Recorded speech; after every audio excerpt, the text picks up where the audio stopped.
Well, hey there, little doggies. I got some bad news for you. Seems like Calamity Liz Warren has quit the Wild West show. Yep, that high-cheekbone sweetheart of the prairie was last seen saddling up her pinto with an old Navajo blanket and wandering off down the Trail of Tears. It's back to the res for Buckshot Betty.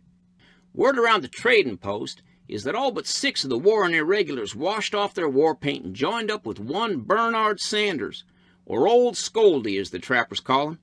Now, he's no yearling, but he's as tough as boot leather jerky, and some of the fellas around here think he's in it till the leaves start changing colors. But a telegram came in today from one of our scouts down in the Capitol, saying Scoldy's got a target on his back too. They say it won't be long till we see him paddling that old canoe of his through the fog of Lake Champlain back to his little cabin way up to the north.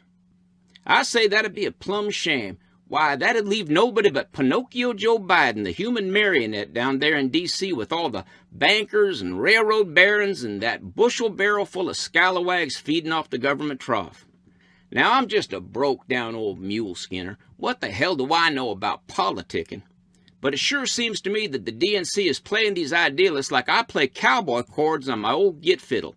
Every night after supper when I sing a sad ballad and you all head for your bedrolls with a belly full of beans and salt pork and nothing to show for the day but another saddle sore.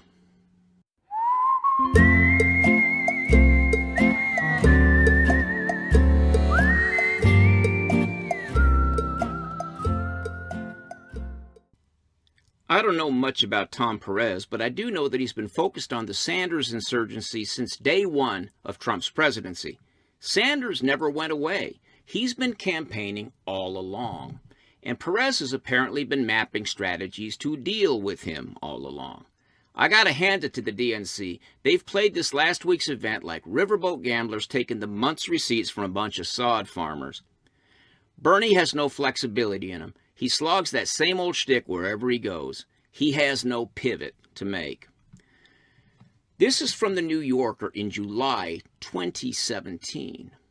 Quote, Bernie Sanders' presidential race ended a year ago, but his campaign never did. Since the election, he's staged events in Michigan, Mississippi, Maine, West Virginia, Arizona, Nevada, Ohio, Kentucky, Wisconsin, Pennsylvania, Montana, Florida, Iowa, Maryland, and Illinois. In every one, he speaks about the suffering of small-town Americans and his belief that the Democrats can help them, unquote.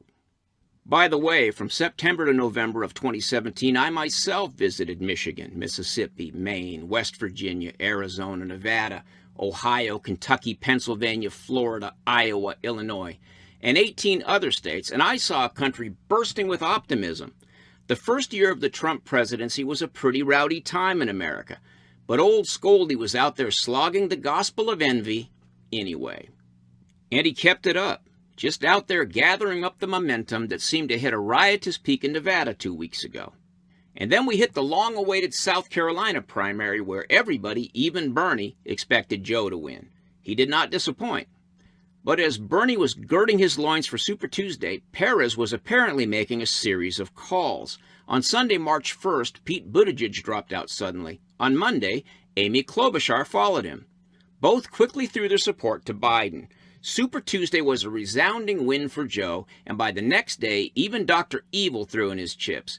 Yep, Bloomberg spent over $500 million to win 31 delegates, roughly $18 million apiece.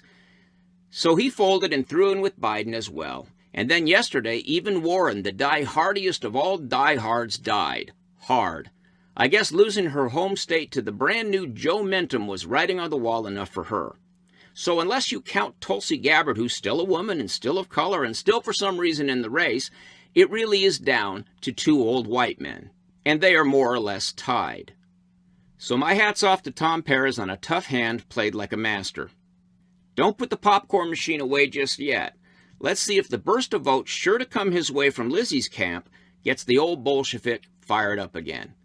We have more primaries coming on March 10th and March 17th, with another debate in between, in Phoenix on the 15th. I'll leave it to you guys to predict what will happen next because, frankly, I'm having acid flashbacks from the 70s about 5 times a day, and I just have no friggin' idea. Thanks for watching. If you like this video, subscribe to our channel and then click the little bell to get notifications.